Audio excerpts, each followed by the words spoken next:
This is Fortress on a Hill with Henry, Danny, Kagan, and Giovanni. Welcome, everyone, to Fortress on a Hill, a podcast about U.S. foreign policy, anti-imperialism, skepticism, and the American way of war. I'm Henry. Thank you, everyone, for joining us today. We are here today to talk with journalist and political analyst KJ Noh. KJ, how are you doing this evening? I'm doing great, and I'm delighted to be with you. Thank you. Thank you again for joining us. So KJ Noh is a journalist, political analyst, writer, and educator specializing in the geopolitics of the Asia-Pacific region. He writes for Dissident Voice, Black Agenda Report, Counterpunch, Popular Resistance, Asia Times, MR Online, and MR Online. He also does frequent commentary and analysis on the news programs The Critical Hour, By Any Means Necessary, Fault Lines, Political Misfits, Loud and Clear, Breakthrough News, and KPFA Flashpoints. He's reported extensively on great power competition, geostrategic messaging, and propaganda, media structure and ecology, and its effects on communities. He's also collaborated with various scholars on the geopolitics of global health, indigenous health rights policy, structural violence, and medical care delivery under neoliberal capitalism. He recently pioneered a groundbreaking study with Dr. Claudia Chofan on the military transmission of infectious diseases and their implications for COVID transmission. He believes a functioning and healthy society requires good information. To that end, he strives to combat weaponization of disinformation in the current Cold War climate. He's also a member of Veterans for Peace and a founding member of Pivot to Peace. I was wondering if you could please give us a little bit of background on you, where you're from, how you came to study these topics, all that kind of stuff. Okay, so I'm KJ. I'm a South Korean. I grew up in South Korea, and I lived through 3 military dictatorships, and I also served in the military and combat infantry during the Chanduan dictatorship. And so I think that gives you a pretty large burden of uh, wanting to figure out essentially what's wrong and how to fix it. And so I've been a political activist, since my early teens, really. And I have focused specifically on geopolitics as a journalist, but in particular, the U.S. pivot to Asia starting 2012. So probably done some of the most intensive coverage of that escalation of any journalist that I know. And so what I'm noticing right now, and it's no consolation, is that the things that I and a few other people have been saying or really shouting for close to a decade, all of this stuff is coming to pass, and we're seeing ourselves inching closer and closer to the precipice of kinetic war in Asia. And as we know, we're already in kinetic war with Russia through a proxy war. And so, I feel that it's really, really important for us to get the word out, to get the truth out, for people to understand what's happening, and really to cut through this fog of propaganda, disinformation, misinformation, because we know that, when we go to war, truth is the first casualty. But even before that, it's the information war that sets the ground for the kinetic war. Information war is the pre-kinetic dimension of kinetic war. So, so bring us in kind of to where you see South Korea is at right now in terms of its relationship to the U.S. and in terms of the new Cold War, um, that South Korea has been a U.S. ally for a long, long time. That includes troops. However many thousands fought with American troops in Vietnam. There's probably other operations that I can't think of at the moment. but our relationship is very much a war making one. That with the games, with the what is it, 28,000 American troops that are in South Korea, with the Yes, status of the DMZ, that it is one that is first and foremost about war footing. absolutely. Yes. Well, the U.S. military and the Korean military are deeply, deeply enmeshed. The South Korean military functions without exaggeration, as an arm of the US military.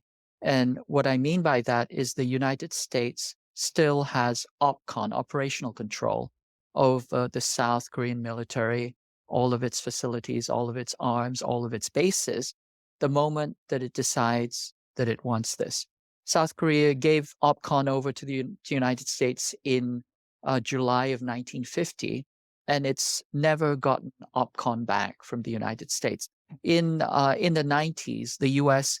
decided that it was only going to have wartime OPCON rather than full OPCON.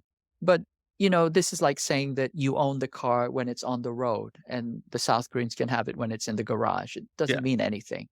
And the US can declare or actually claim OPCON anytime they decide that they declare DEFCON 3, then they get to have operational control over South Korea's 600,000 active duty and probably close to another 3 million reserve duties.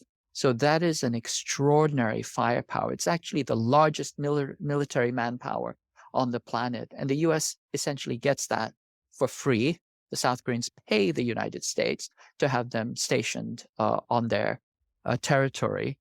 And one of the things that we see there is this constant military wargaming against North Korea. I mean, these have been literally constant, at least since the 1970s.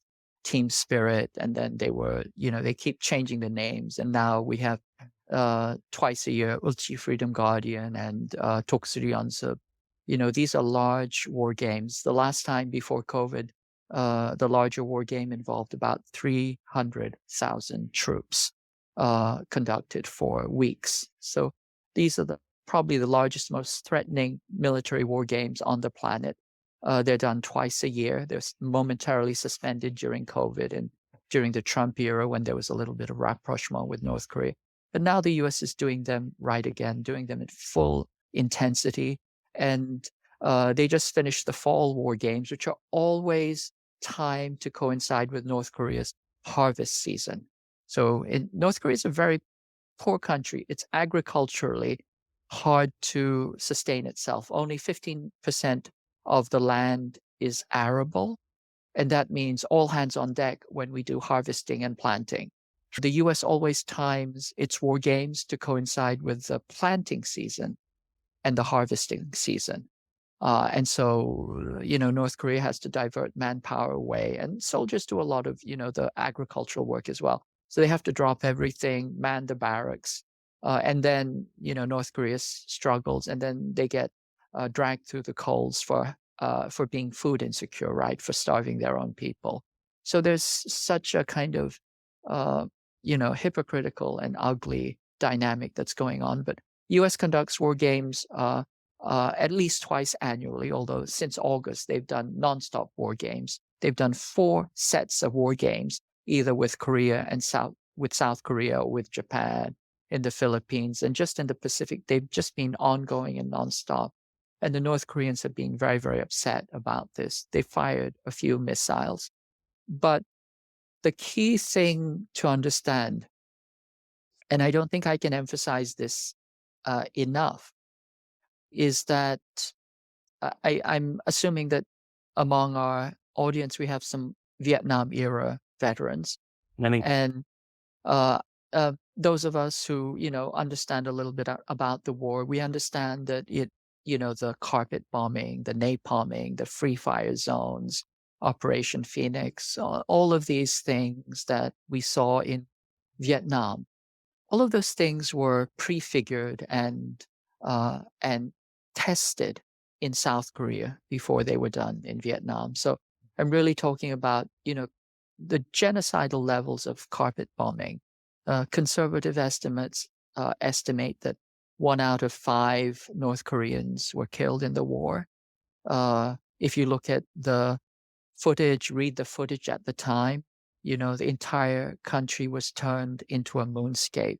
There are journalists who traveled through North Korea at the time. They said traveling across North Korea was like traveling on the surface of the moon. There was nothing left standing. Anything higher than 1 story was pulverized.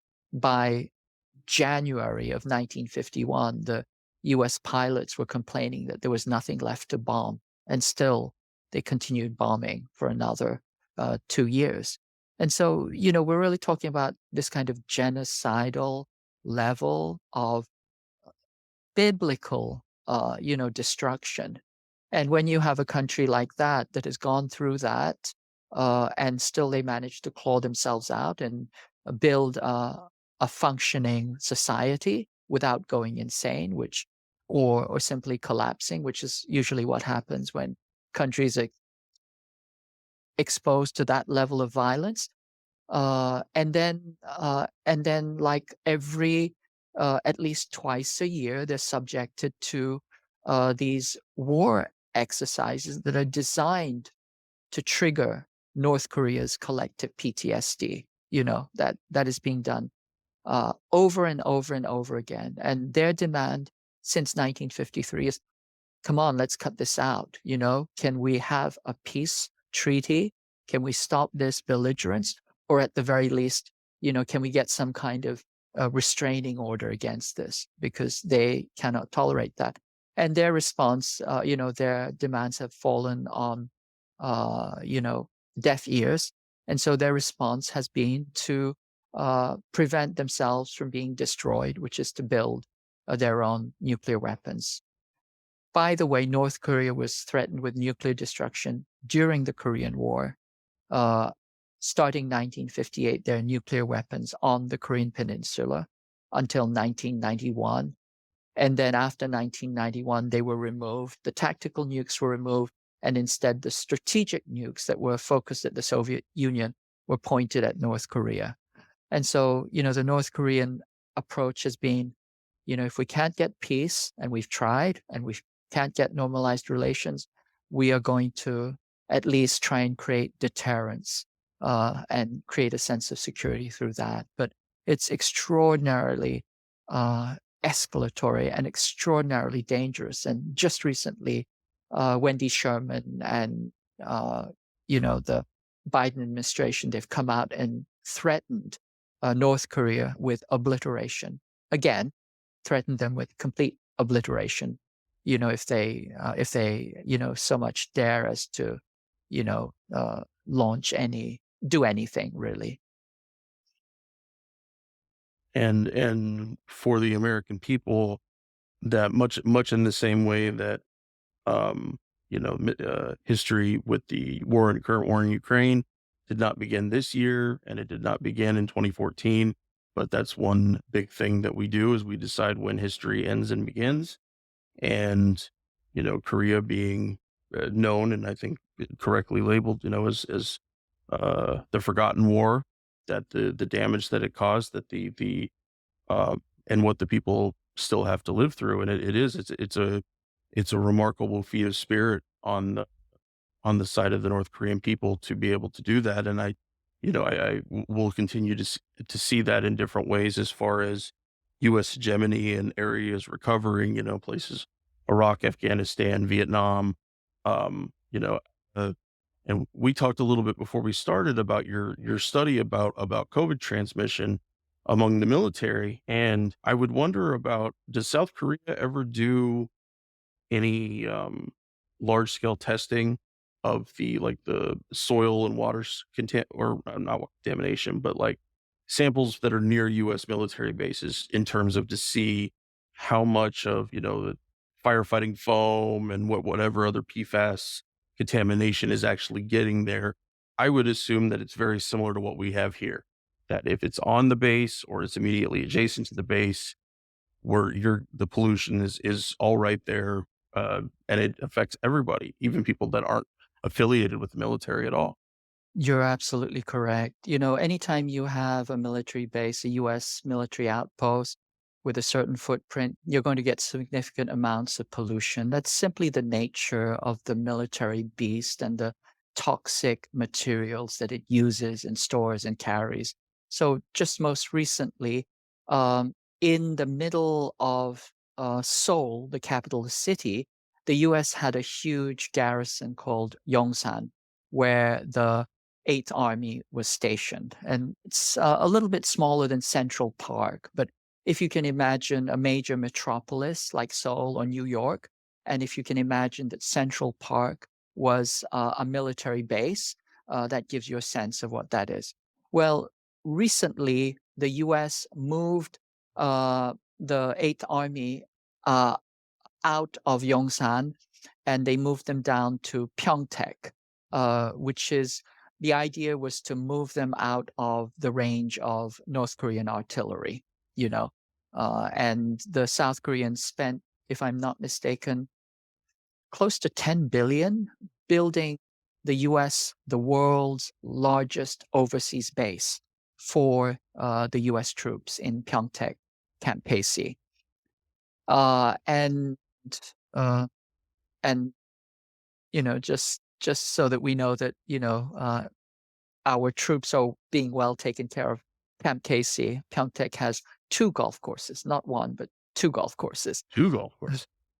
But the Yongsan Army Base, which is in the process of kind of decontamination, it's full of toxics. So originally, the idea that they were going to turn this into a public park, but after testing the soil and after testing the water, they said, "Oops, there's too much contamination, and it's dangerous to be there for longer than a few hours." So I think the Korean government is working on remediation, but who knows how long it will take and if it can be done properly. So once again, to come back to the Central Park analogy, if you can imagine that, there were troops in Central Park and they left, but Central Park was left, tainted with dioxins and all kinds of poisons.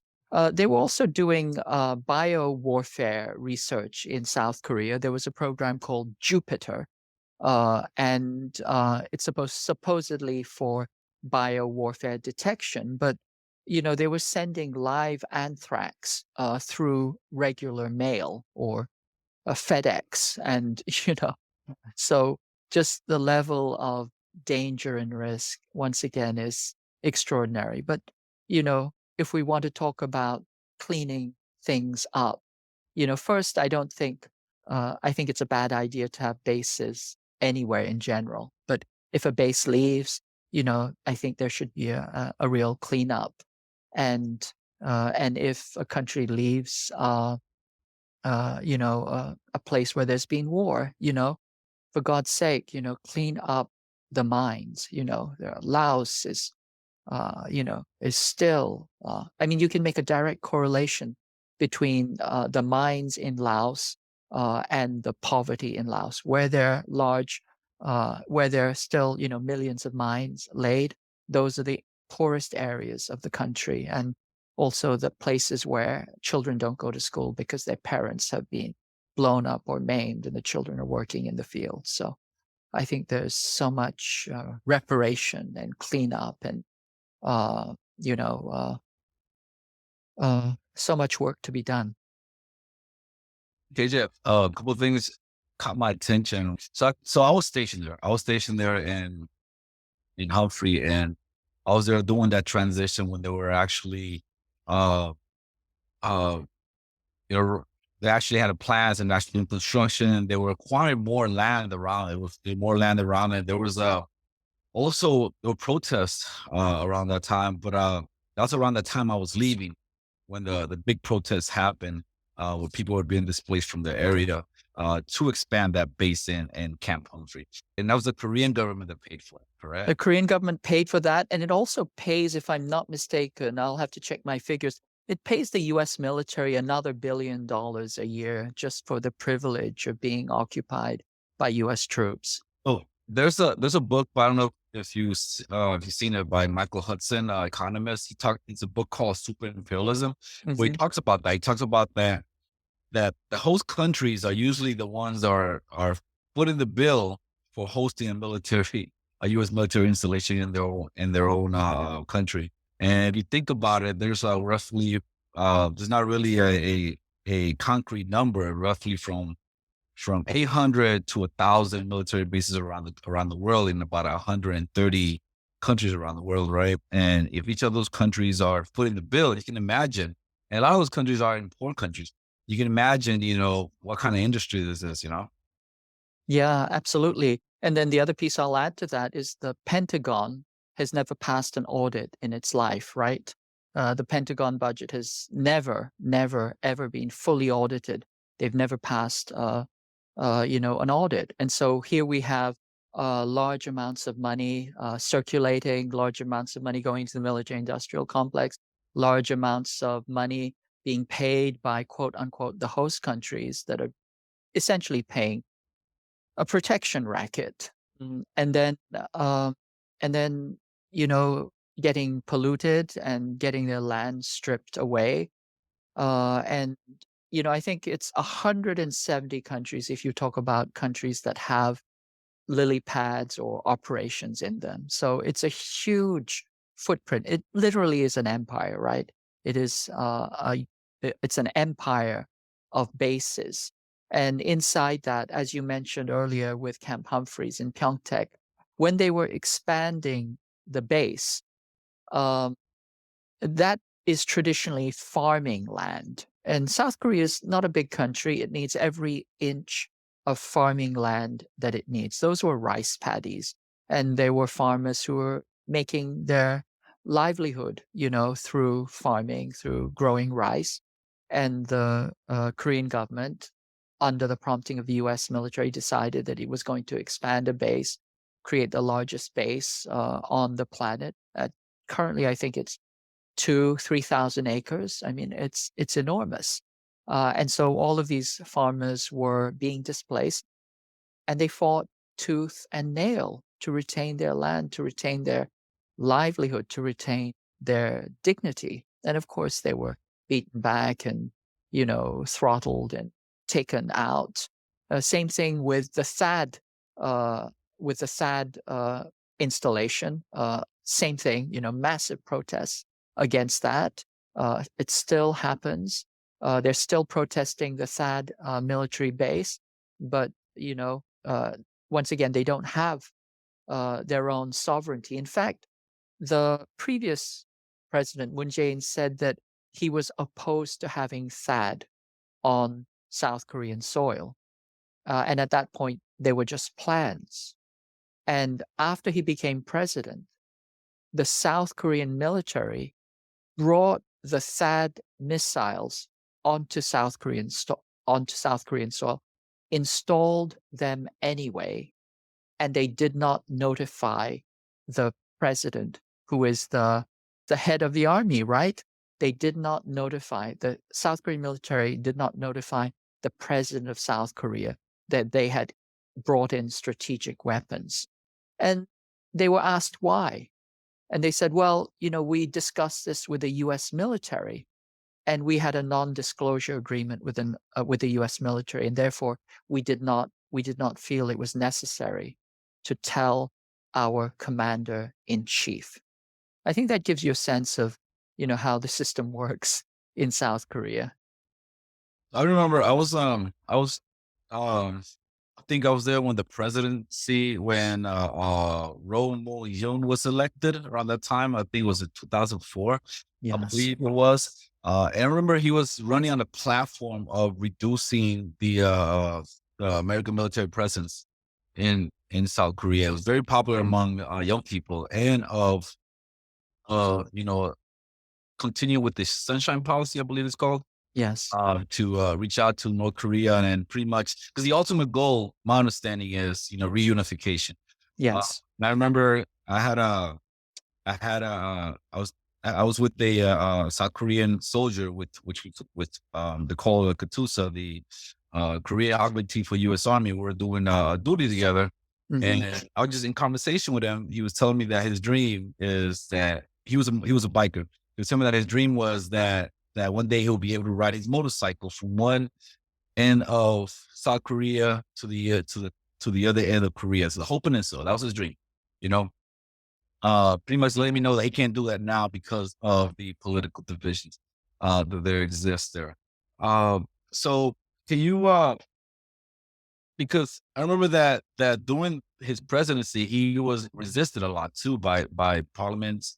I remember there was in parliament, there was like this kind of fist fights among congressmen or whatnot during his term, and he had to be evacuated and barricaded in his office and everything. And since that, he kind of changed his tune. I mean, he stopped talking about reducing the American presence in South Korea, and he just pretty much just went along. And I believe he completed his term and committed suicide shortly after.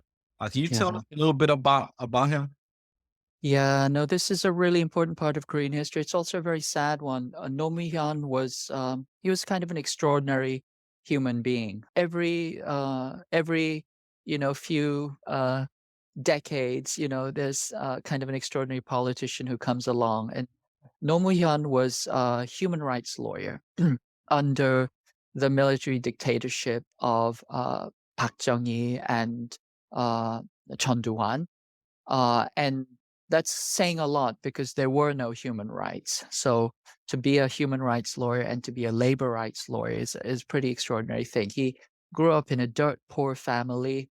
He was, I think, if I'm not mistaken, construction lawyer. I don't think he graduated high school, but he, built a little hut for himself and studied for the bar exam for 7 years, eventually passed it, and then became a lawyer. And he took on some of the most difficult cases in South Korean human rights history. And then eventually he was brought under the wing of Kim Dae-jung, who was really the first progressive South Korean president. And he succeeded Kim Dae-jung as president. And he was opposed to the U.S. military presence. He was opposed to the U.S. South Korea's client status as a U.S. para-colony or neo-colony. And he came out of the student activist movement of the 1980s, which there was a lot of discussion about people trying to decide, how do we get rid of this dictatorship? And there were two lines of thought. One is that we struggle for democracy as best as we can inside our own country. And there was another line of thought that said, the reason why we don't have democracy is because all of these dictators have been put into place by the United States, which is absolutely true. And therefore, our struggle for human rights has to become an anti-imperial struggle. And so Roh Moo-hyun came out of that field of thinking, the kind of radical activist field. And his successor, after when Roh Moo-hyun was a human rights lawyer, he had a partner, a junior partner, who also worked with him on human rights cases. The guy's name was Moon Jae-in. And Moon Jae-in was the South Korean president just very recently. And Moon Jae-in became president was after Roh Moo-hyun committed suicide in a very, very suspicious way, a very, very suspicious suicide. And I'll just put it out there, I don't believe that it was a suicide. But after Roh Moo-hyun died, Moon Jae-in decided that I have to, step back into the political arena. He was quite happy, just to be in the wings, but he was forced back into the political arena, and he organized the funeral and then decided that he had to take on the mantle of progressive politics. And then he became the president in 2016. So there's a long kind of history of tradition of resistance, of progressive struggle. And on the other hand, you have also an equally powerful counterforce of fascism, colonialism, quisling subjugation to imperial design first to Japanese colonization. They were the collaborators who worked with the Japanese colonial empire. And then these people became the same people who became the US collaborators, who essentially recreated Japanese colonization of the southern peninsula for the benefit of the United States. And so we have two trends, this kind of pro-Japanese, pro-US, pro-colonial, collaborator, quisling class. And on the other hand, you have the patriots, the people who struggled for independence, the progressives who were opposed to imperialism, opposed to US occupation, and striving for reunification, because North Korea represents that sovereign determination, that sovereign resistance. The last thing I'll say about this is there are 28,500 US troops on the Korean Peninsula, give or take. But actually, the 1953 armistice required that all foreign troops depart. And China, which had sent hundreds of thousands of troops, all of those troops are out. You will not find a single Chinese soldier on North Korean soil. But to this day, not only do you have 28,500 US troops, but the US still has, as I've said, operational control over South Korea's 3.5 million active duty and reserve troops. Can you elaborate a little bit what that means, the operational control, for for people that might not know what that means politically or on the ground? Yeah, operational control means that there is the CFC, the Combined Forces Command, and the United Nations Command, and the United Forces Korea. And the person who heads these three forces is a US general who reports to the US president.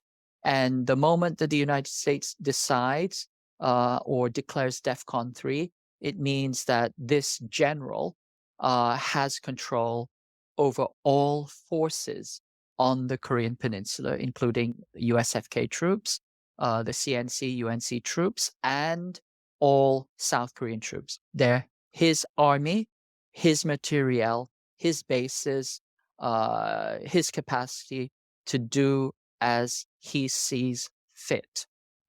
Essentially, the South Korean military simply becomes the US military. It's an appendage of the US military. And this is something that was started in 1950 in July during the Korean War, and essentially it's never changed. There has been a slight change in the 1990s where the US gave up complete operational control and decided that it was only going to have wartime operational control. But as I said, that's like saying that, you own the car when it's being driven, and the other person owns the car when it's in the garage and they can change the oil and maintain it. But the only time that a car matters is when you're driving. And that's the same thing. The only time the military is under real control is during wartime. And the US gets to decide that anytime.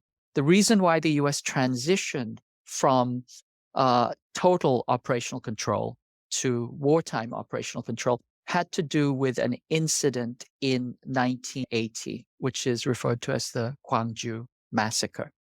So Park Chung-hee, the previous dictator, was assassinated by his own security chief.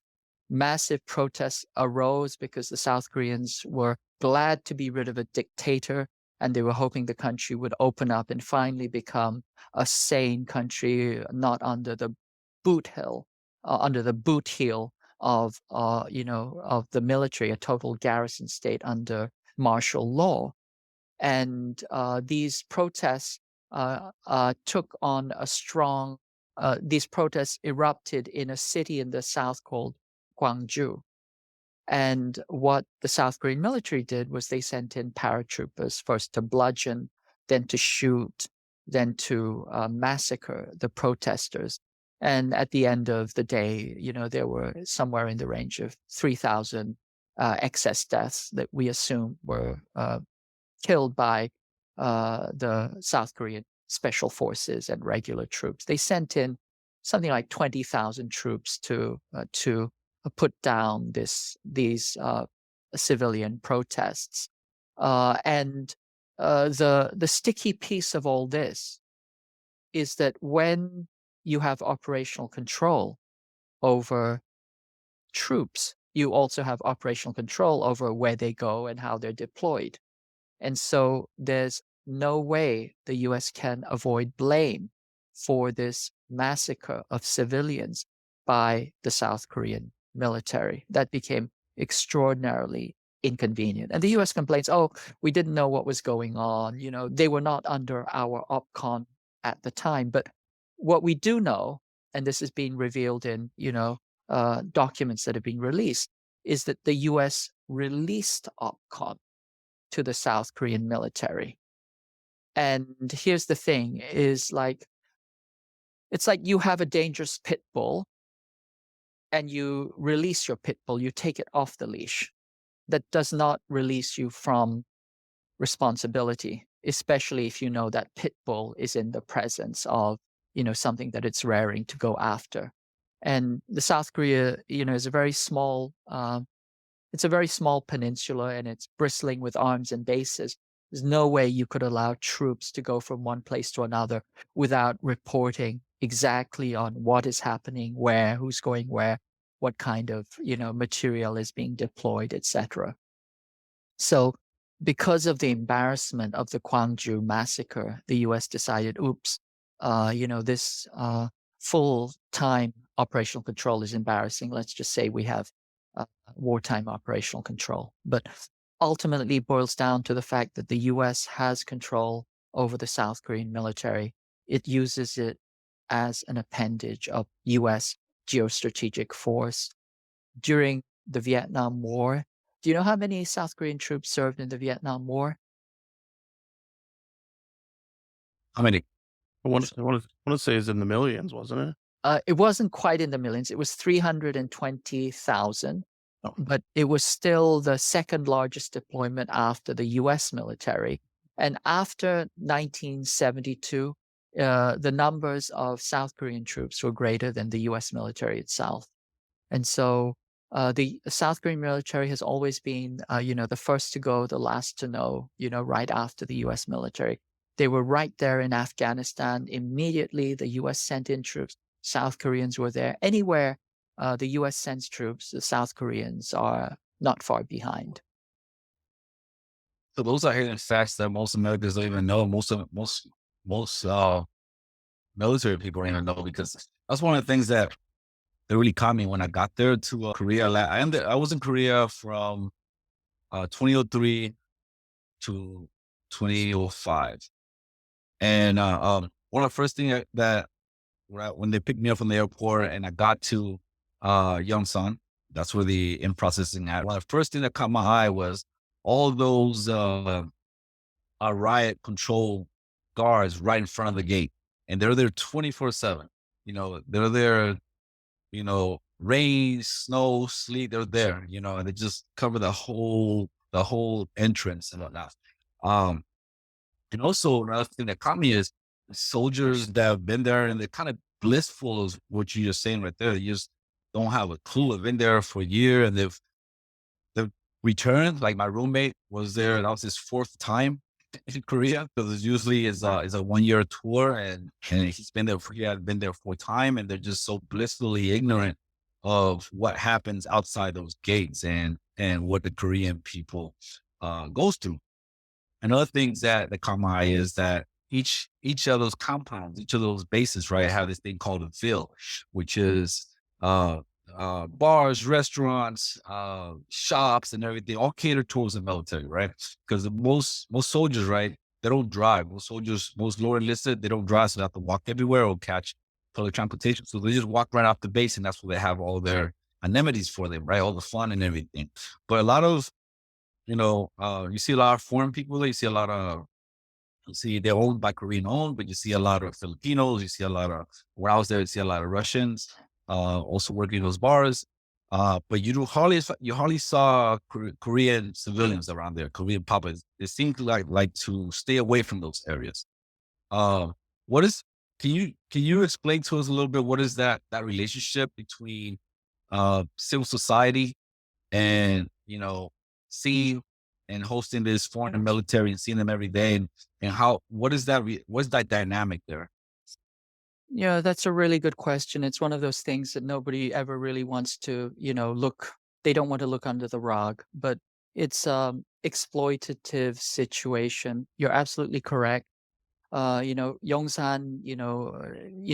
for a while there, it was one of the largest bases in Asia, certainly in Korea.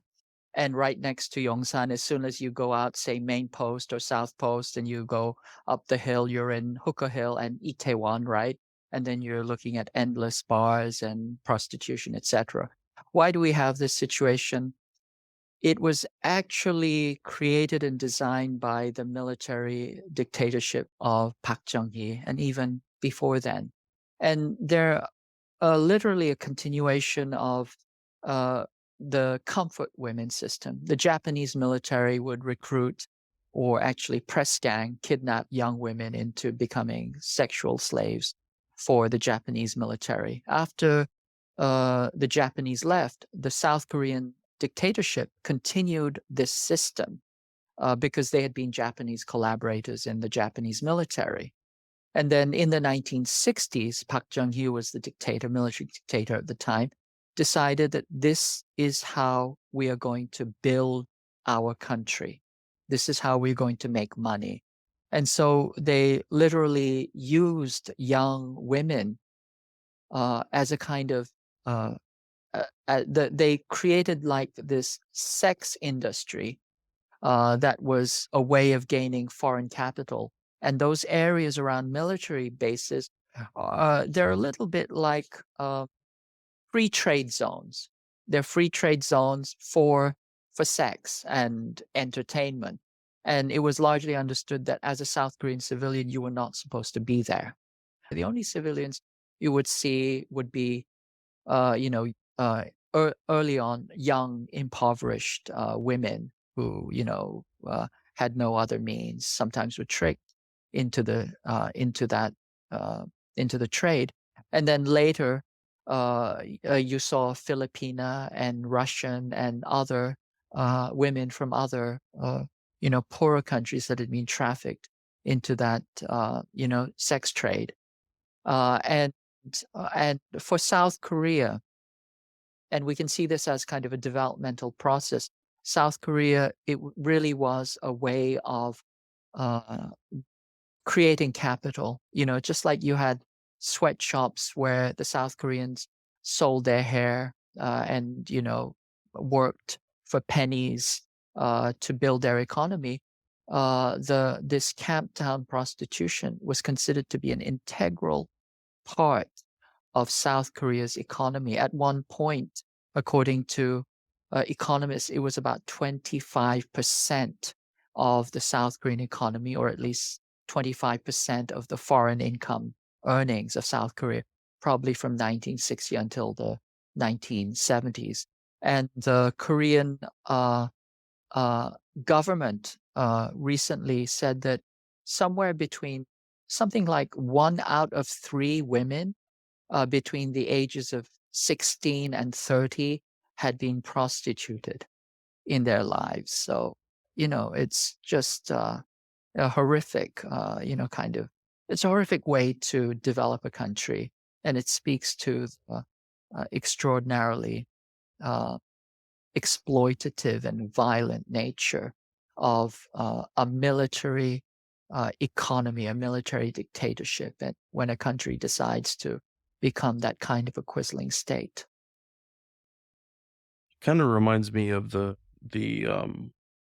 I don't want to call it segregation specifically, but the makeup of workers from non-U.S. and non-local places like in Iraq and Afghanistan, that that there you would have large portions of Ugandans or guys from Senegal, or you know uh but they weren't connected to the conflict.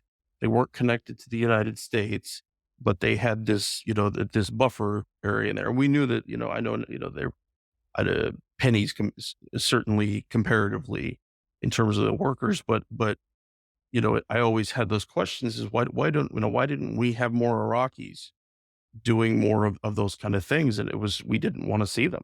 We didn't, that those people that the way that they were contracted, they literally provided that extra buffer that Americans are need to have to maintain their ignorance bubble. Um, but and then of course, that all of talking about all of the different advancements, moving the base and expanding the size much bigger, that essentially we just take that format wherever we go. And it sounds like that over a long period of time that it was refined and really dialed down to become what it is today. I had wanted to ask about we had the reading about the recent protests there and the American mainstream media keeping a long distance from it. That how do people in South Korea, their level of their understanding of militarism, not so much about the American involvement there or even Korea's own military, but just in general.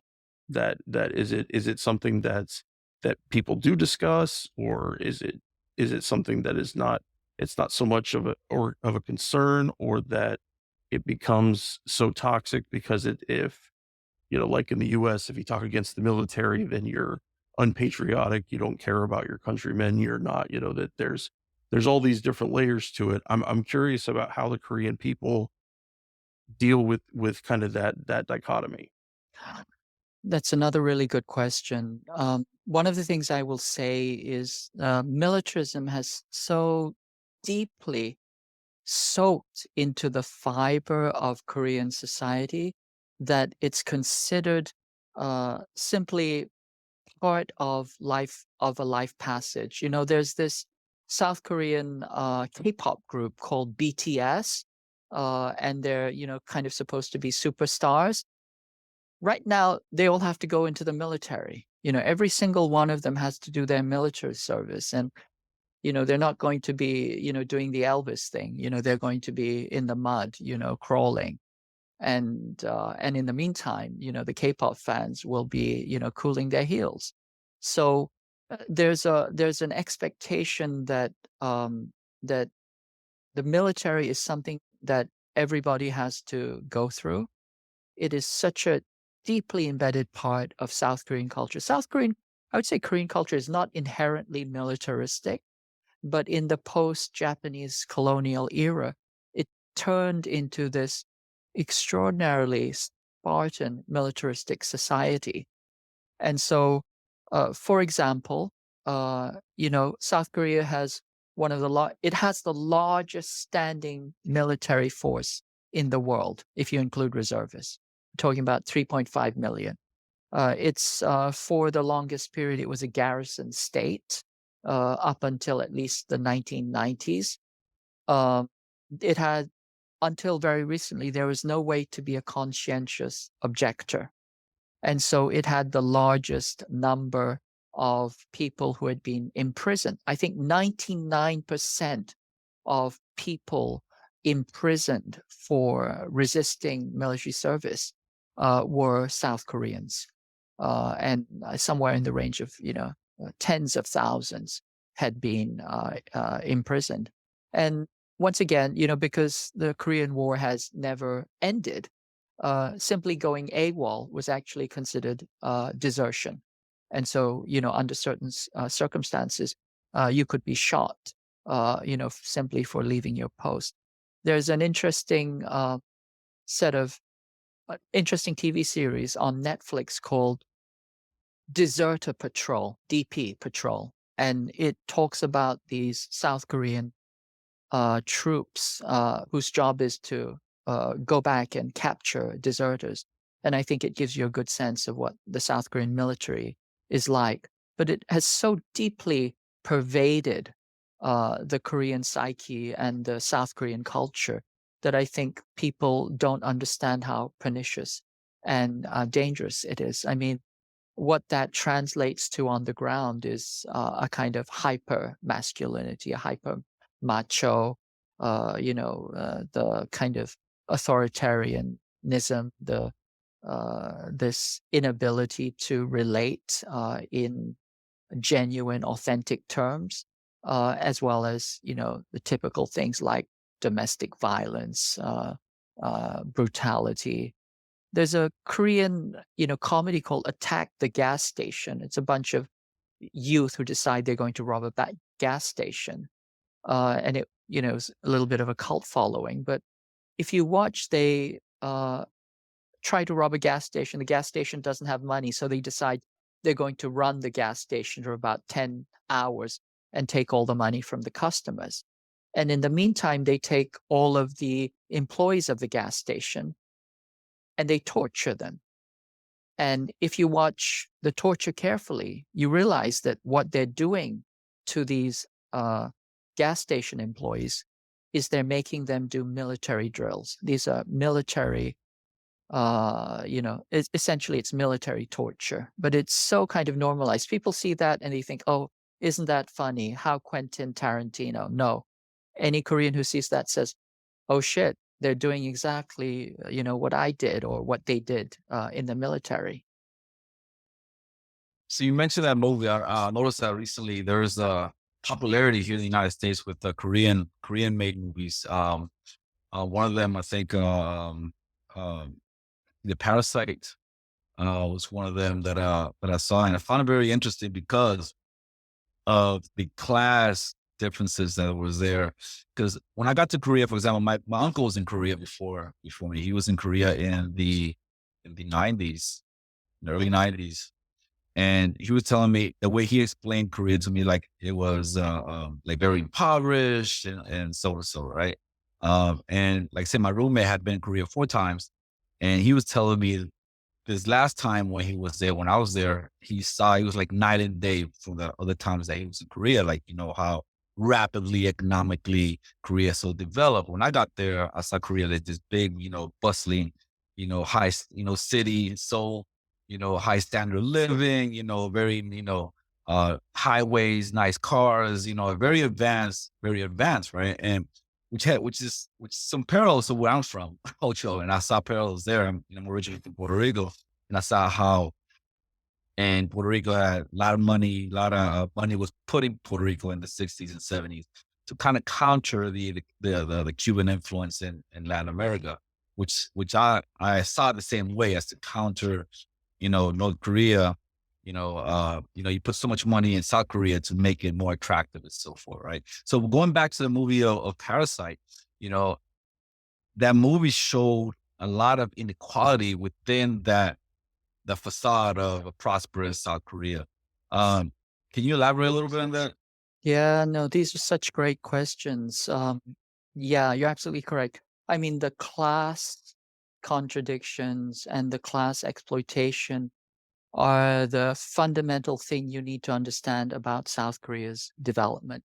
It was built on the backs of the blood and the suffering of the vast majority of the working class. And uh, if you look at some of the chronicles of the conditions of the sweatshops during the 1970s, even up to the 1980s, people will say these were circles of hell to make Engels and Dante faint. They would have children 8 years old working 24-hour shifts, sometimes for days at a time. And if they couldn't keep working, they would shoot them up with methamphetamine to keep them working. Remember, methamphetamine was invented by the Japanese military to keep their industrial force going and their military, going. And so hiropon, or methamphetamine, was used to keep the workers going. People would die from overwork. We have this term kwarosa, which means death from overwork. And the entire country was run like a labor concentration camp. As I said, until the 1960s, South Korea was one of the poorest. It was probably the second poorest country on the planet after the war. And then up until the 1960s and until 1978, it was poorer than North Korea. North Korea was richer, more, more industrialized, more economically advanced, etc. Although you would never know that. And South Korea built its wealth from sweatshop labor. And when I say sweatshop labor, really the kind of, the kind of unimaginable, kind of Dickensian, unspeakable human exploitation, along with sexual exploitation, which I said, was about 25% of the economy. And then the third piece, the third leg of that economy was military exploitation. That is to say, from 1965 until 1974, 1975, you had 320,000 Korean troops work for the US military, and they would send their money back to South Korea. So these were the huge three big stools that allowed, three legs of the stool that allowed South Korea to have this capital accumulation in order to industrialize. And along with that, South Korea was given lots and lots of aid from the United States. Up until the 60s, it received as a single country more foreign aid than the entire continent of Africa. And then it was given this kind of very protectionist bubble. It was raised in this little hothouse because the US wanted to turn it into a capitalist show pony, that they had to show that this was a system that could beat the communists in the North. Well, the communists were beating them hands down, at least until 1978. And South Korea was struggling. It was this, horrific, exploitative nightmare of worker exploitation. But slowly they crawled themselves out because, they were given, because they were supposed to be this kind of teacher's pet of Western capitalism. And then starting the 80s, the economy started to turn around. They exported labor into Iran and Iraq. They were doing a lot of the construction during the Iran and Iraq war. And I had a colleague who was working during the Iran-Iraq war. He said that they were building derricks and, oil construction platforms. They would be forced to work, while the bombs were coming down. So that's, again, another example of how brutal this labor regime was. It really was a kind of state capitalism that was modeled after the Japanese model in Manchuria. In Manchuria, there was this kind of a developmental state that the Nobusuke Kishi built in Manchuria that was essentially built on slave labor. And South Korea borrowed that model and used it to build up its economy. And then starting the 80s and 90s, it became more affluent. And then 1997, the United States decided that, okay, this show pony has served its purpose and we don't have to raise it in the hothouse anymore. And so then they pulled the plug on it and they forced IMF structural reforms, and the fattened cow was pulled over the table and slaughtered. And that again was a huge kind of economic devastation to South Korea at the time.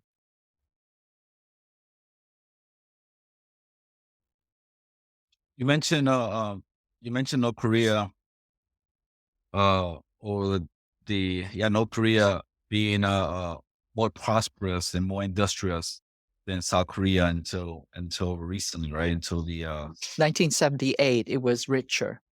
So then you have 1991. You have the dissolution of the Soviet Union, breaks up into like 15 countries. Then you start having these color revolutions in Eastern Europe, where one by one, each socialist government is overthrown by a neoliberal government, the last so prosperous, or the last, industrial prosperous socialist country in Europe was overthrown by war, which is Yugoslavia, and was broken into 6 more countries. Then you have Cuba started having its special period because no longer Cuba had socialist trading partners, and Russia and the other former socialist countries, Czechoslovakia and all that, and they just pretty much, went the Western way, and they just pulled the plug out of Cuba and they just stopped trading with Cuba.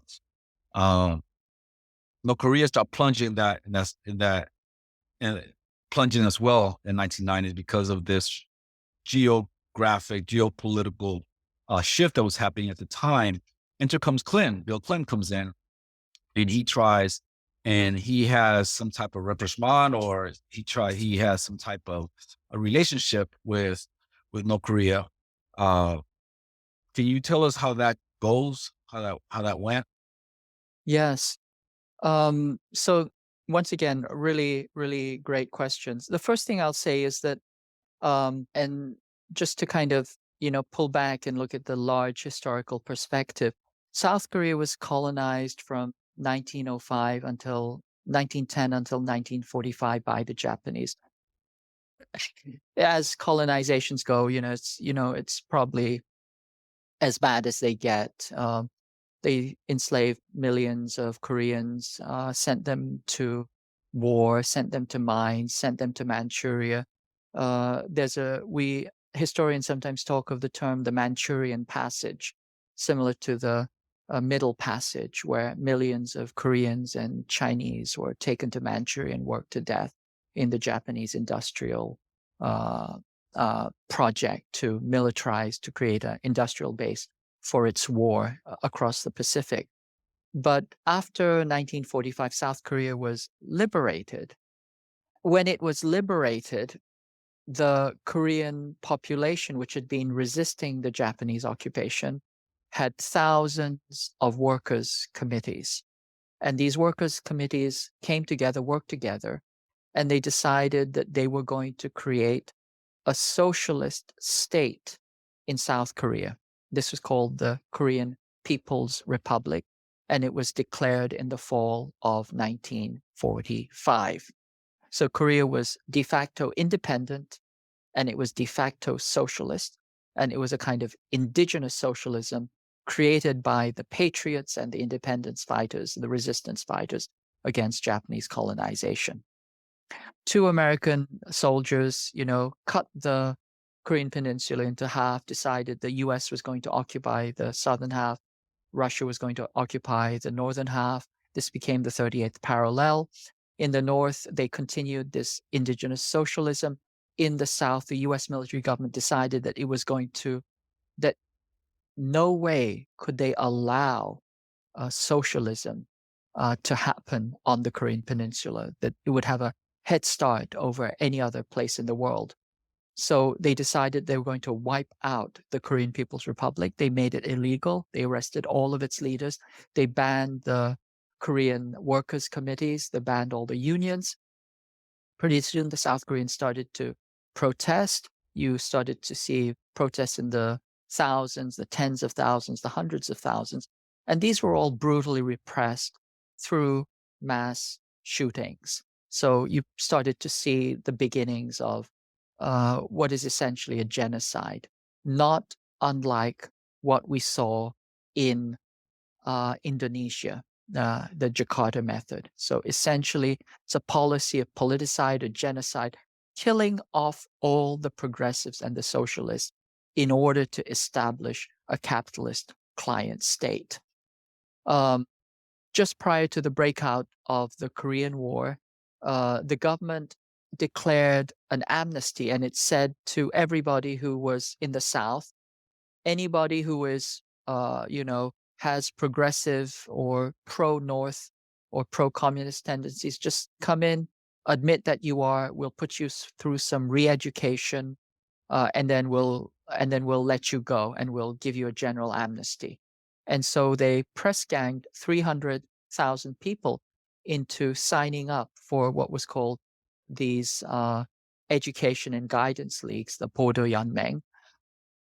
And then when the war broke out, every single one of these people was rounded up and shot to death in mass graves. So we think somewhere in the range of 300,000, perhaps more, going into the millions, were shot to death by the South Korean Quisling military government. So why is this important? Because, once again, if we think of this kind of north-south socialist, capitalist divide, you can see that those tectonics, those plates that clash, was set up in probably the most violent and brutal way on the Korean Peninsula, and we still have the reverberations of that, of those plates colliding up until the current moment, echoing through Vietnam, through Indonesia, and then all the way up to the collapse of the Soviet Union. Specifically relating to the collapse of the Soviet Union, as I said before, North Korea is 85% mountains. It has only 15% of its land is arable. You can only grow crops on 15% of that land. And that land has to be fertilized with fossil fertilizer, petrochemical fertilizers. Without the use of petrochemical fertilizers, you cannot grow enough food. The land is too barren.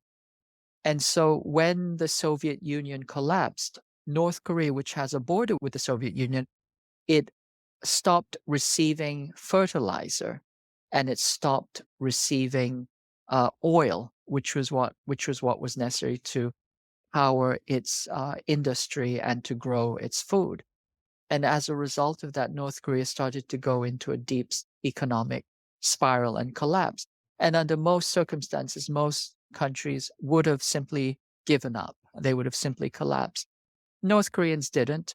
What they started to do was they said, since we don't have fossil fuels, we are going to build a nuclear reactor and use that to cover some of our energy needs. When North Korea started to do that, the US started to panic, and they said, oh, they're building the bomb. And so Bill Clinton started negotiations with North Korea in what is now referred to as the Agreed Framework.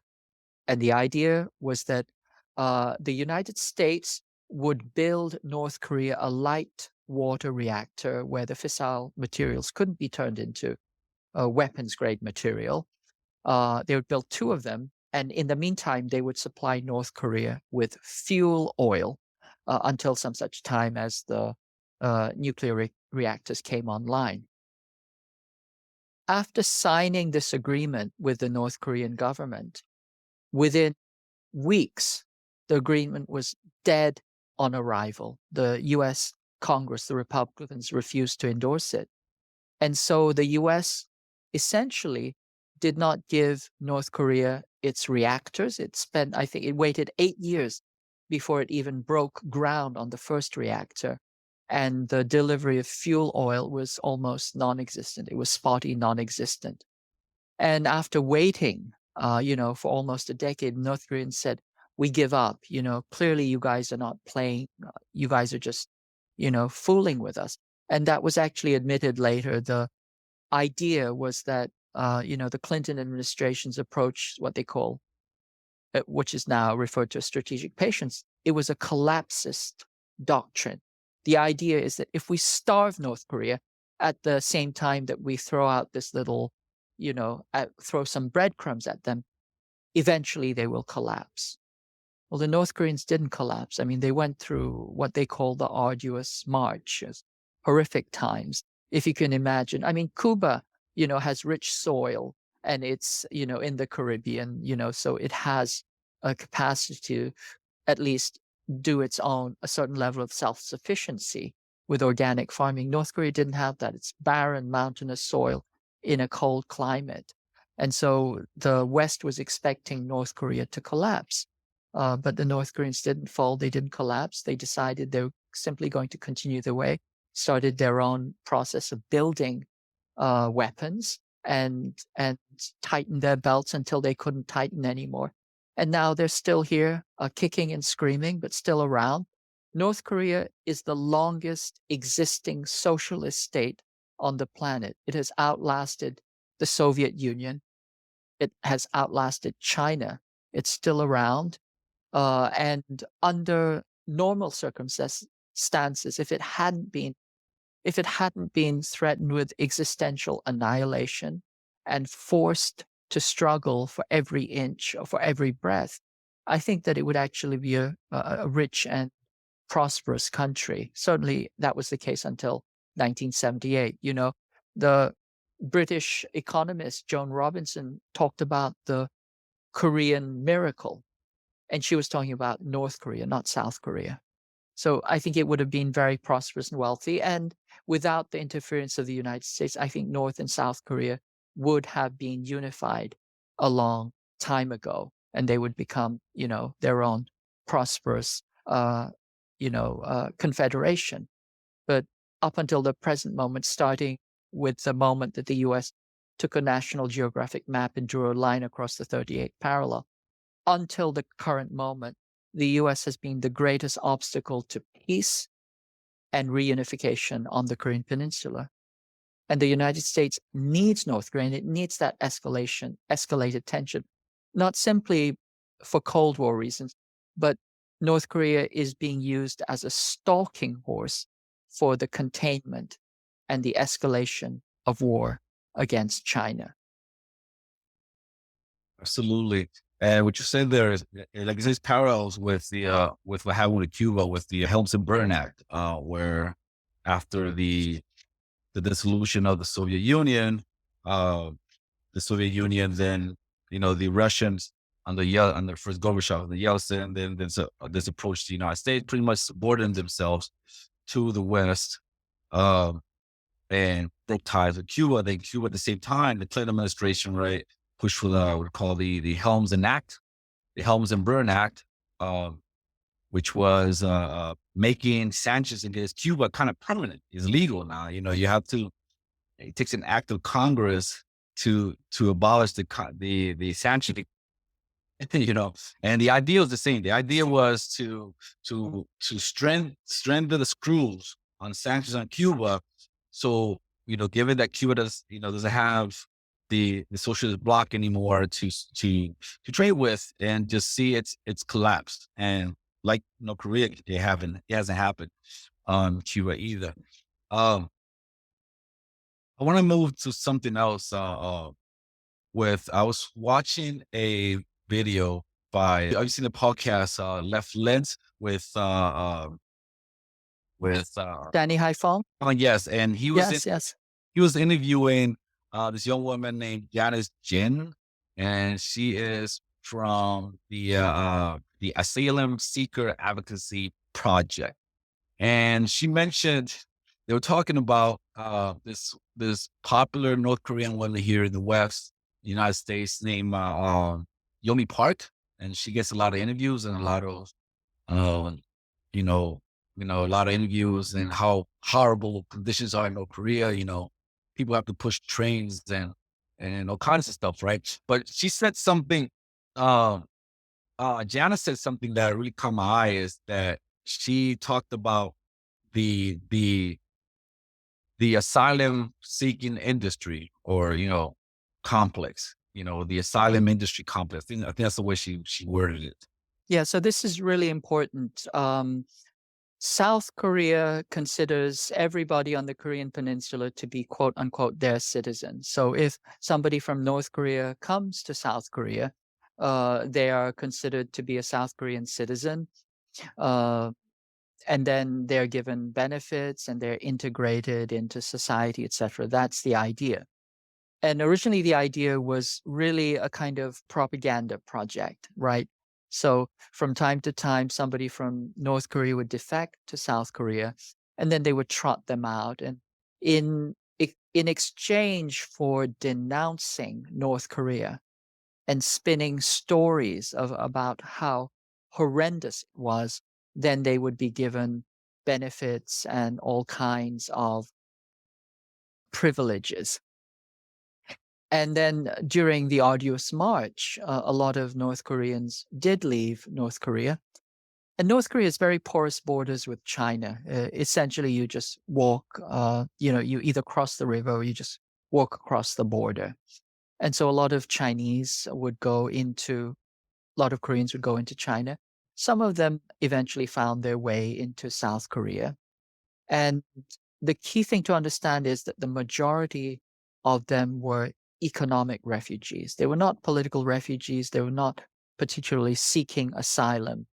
They were like people coming from any impoverished country to a richer country, as as as is the case with many, many borders. The North Korea was going through this extraordinary, difficult period. Many North Koreans left the country, and they were trying to send remittances back to North Korea. And some of them ended up in South Korea. And then eventually this turned into an industry, and it's an industry of lies and confabulation, telling stories about North Korea. So the more extraordinary and the more far-fetched and the more exaggerated your story is, the more money and the more fame and the more rewards you receive. And if you really kind of reach the top tier, like Park Yu-mi, or there was another guy who wrote this book about Escape from Camp 14, then you even hit the American speech, the lecture circuit, and you get a TED talk and you get to talk about how awful it is in North Korea. And so there's all these incentives for people to make up stories. And, Park Yeon-mi is probably one of the worst, because every single thing that comes out of her mouth is a lie. Even her mother has said that my daughter doesn't know what she's talking about. She said that on South Korean television. She said that, I was raped, my mother was raped, we saw people in the streets dying, we pushing trains.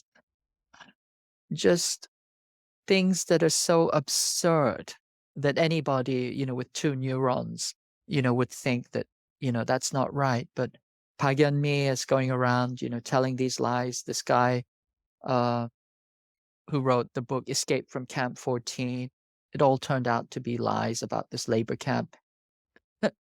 He's now gone silent, and his American co-author has gone dead silent, because everything that he said, or a large part of it, has turned out to be lies, and there's no way of confirming any of the rest of it. But it is part of an ongoing, you have to understand, the Korean War has never ended, both legally and in a kind of de facto sense. The war is not over. And because of that, as we said earlier in the show, there is a constant battle for the moral high ground. There is a constant ethic. There is a constant information war. And because South Korea has always been such a poor performer in terms of human rights and social justice, what it has done instead is always tried to create this incredibly demonizing portrait of North Korea. And this asylum industrial complex is one of the key ways that it maintains this. Now, from time to time, you will have people who break with that. If you look at the surveys, something like the majority of North Korean asylees in South Korea say they want to get out of there. They say their lives are miserable. A good chunk of them say they want to go back to North Korea. Some of them have asked to be repatriated, and they've been denied. Sometimes you get South Koreans who try and escape to North Korea, and you don't hear about that, but usually they're shot to death on the border by South Korean troops.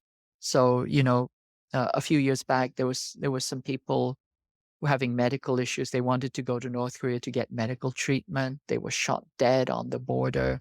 Recent South Korean fisheries official, we think that he may have been trying to defect to North Korea. It's unclear.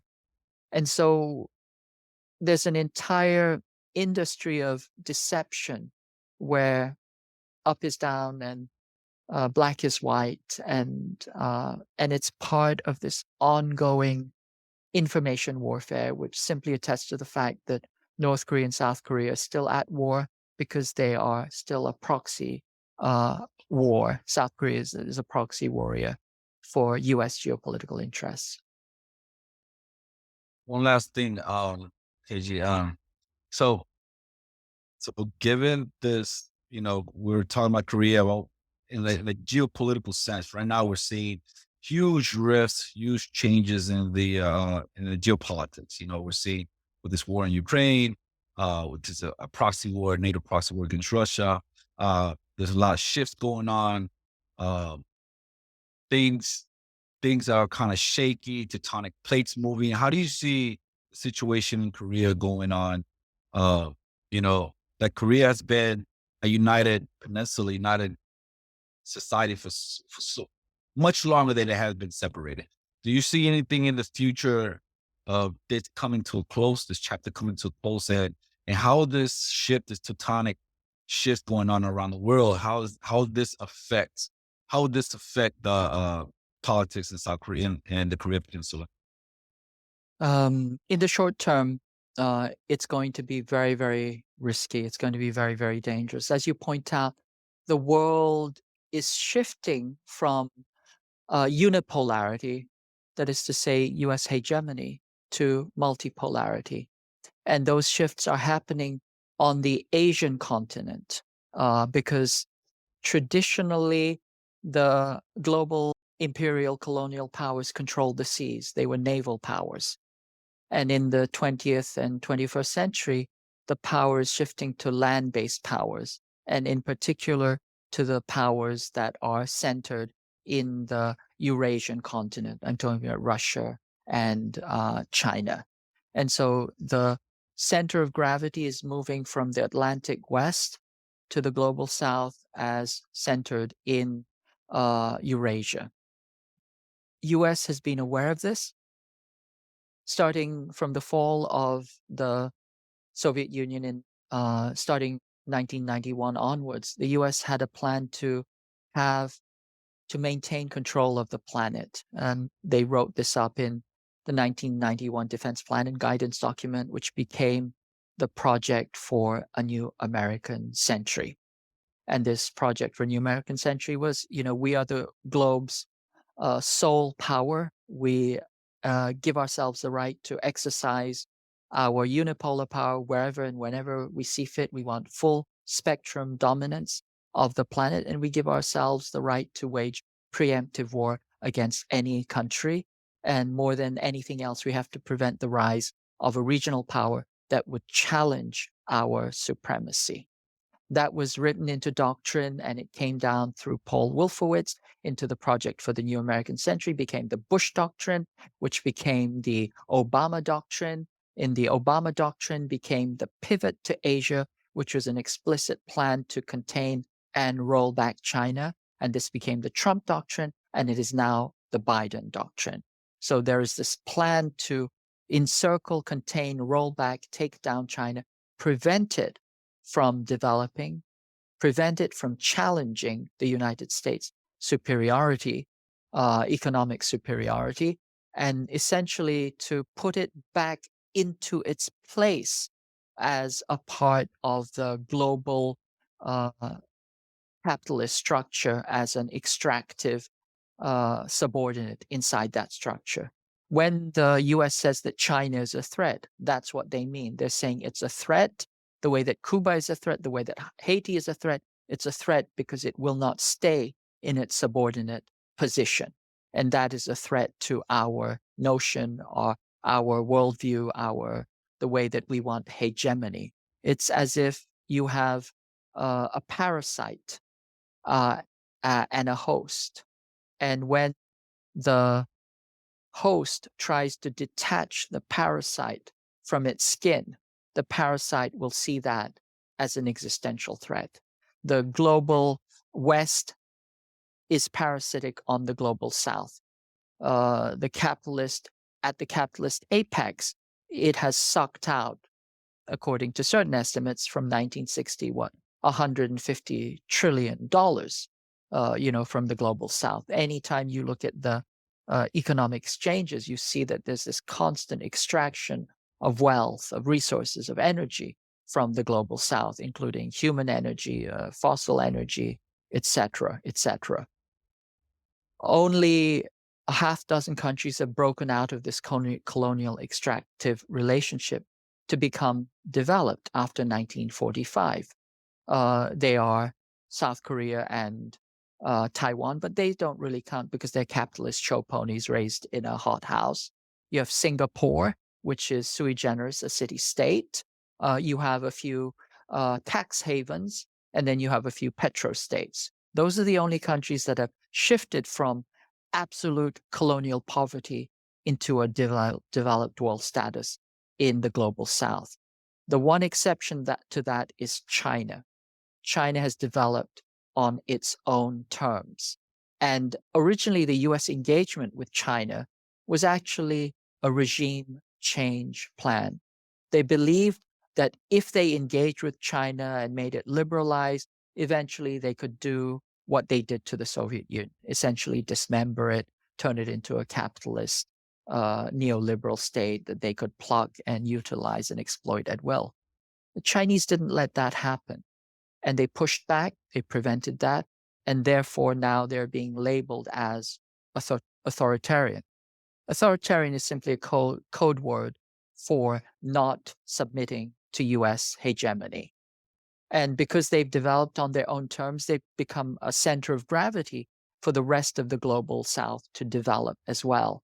And they've created the Belt and Road, building relations with all the other countries, the Shanghai Cooperative Organization, RCEP, etc. All of these kind of global international structures, multilateral structures, are being built by China in the Eurasian continent and all around. And this is continuing all the way into Africa and even Europe.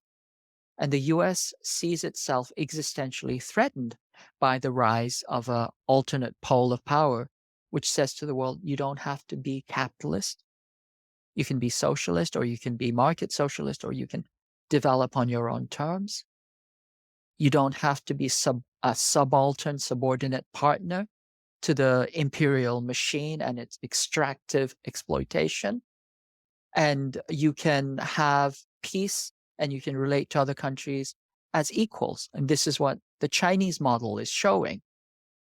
And the ruling class in the imperial north, in the United States, they would rather see the end of the planet than the end of their privilege, which is why we see this acceleration to war everywhere, both on the Western Front with Russia and on the Eastern Front all around China. South Korea is very important in this because there are several vulnerabilities. It's like a face. The nose, the bridge of the nose is South Korea. The chin is Taiwan. The jaw is Hong Kong. The back of the head, the occiput, is Xinjiang and Tibet. And the choke point, or the throat, is the South China Sea. So the US has war gamed out all these different vulnerabilities. If you think of China as a face or a body, these are the vulnerabilities around the Chinese continent. And they're escalating to war. And South Korea is a really, really, really important part of this escalation because, as we've said before, the US has OPCON, over 3.5 million troops. It has a massive military capacity, and also simply geostrategically in terms of position, it's one of the nodes along this first island chain of encirclement, going from the Philippines to Taiwan Island to Okinawa to Jeju Island to the Korean Peninsula and to Japan. This is how this encirclement and rollback is set up. So in the short term, it's very, very dangerous.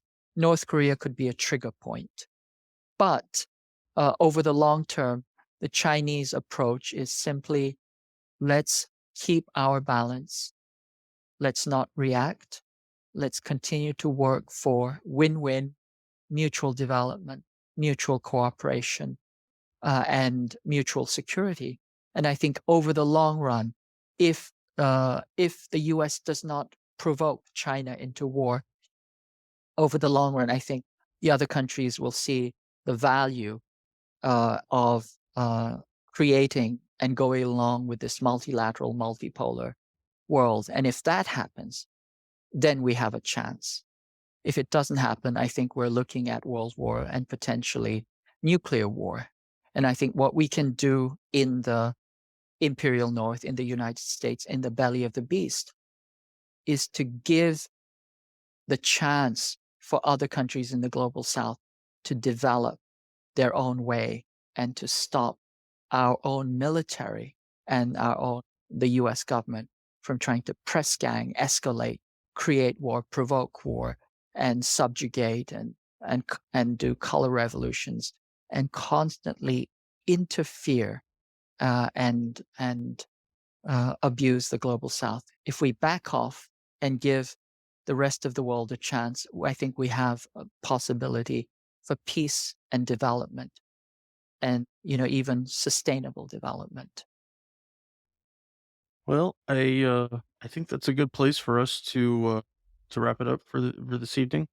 KJ, thank you so much for coming and sharing your time with us. It's been invaluable. I've learned so many different things that I didn't know previously. Um, will you share with the listeners where they can find and read your work?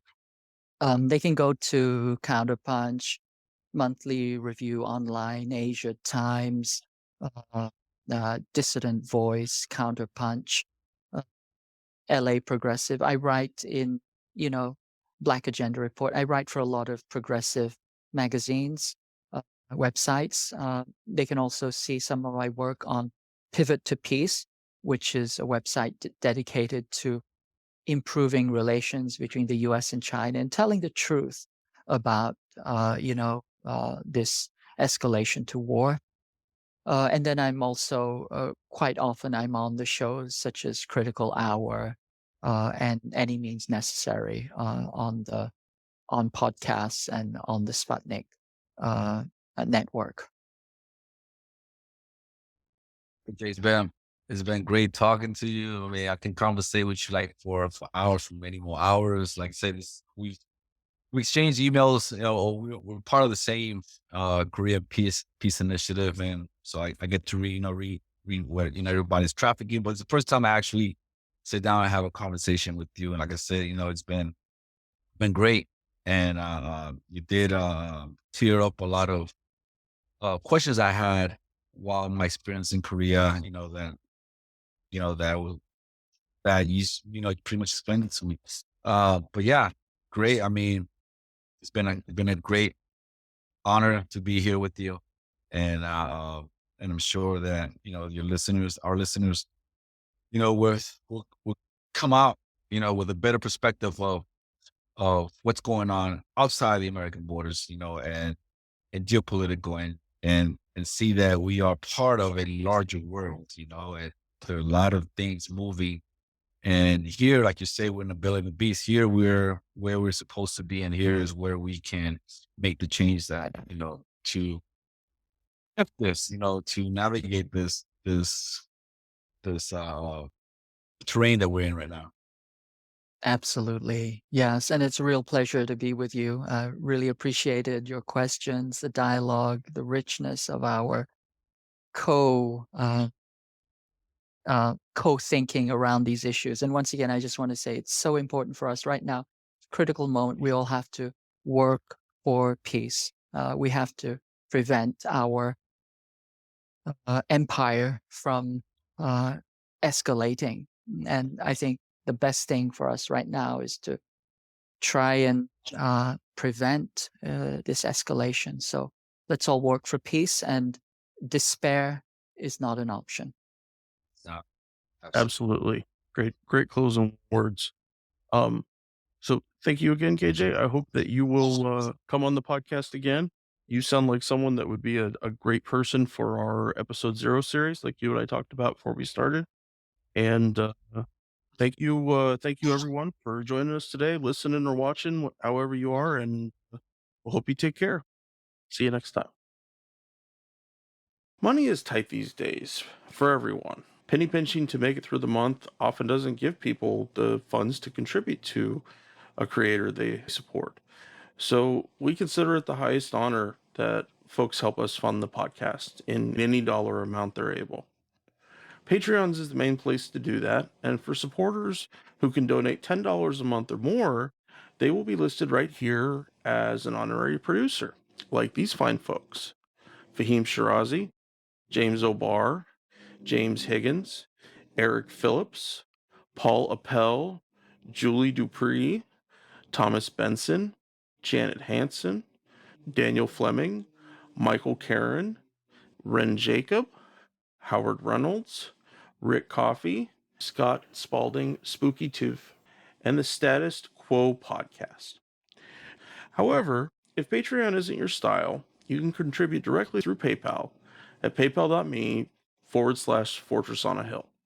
or please check out our store on Spreadshirt for some great Fortress merch. We're on Twitter and Facebook.com@FortressOnAHill. You can find our full collection of episodes at www.fortressonahill.com. Skepticism is one's best armor. Never forget it. We'll see you next time. Come on, you good people, and listen to my song. I hope you'll pay attention. I will not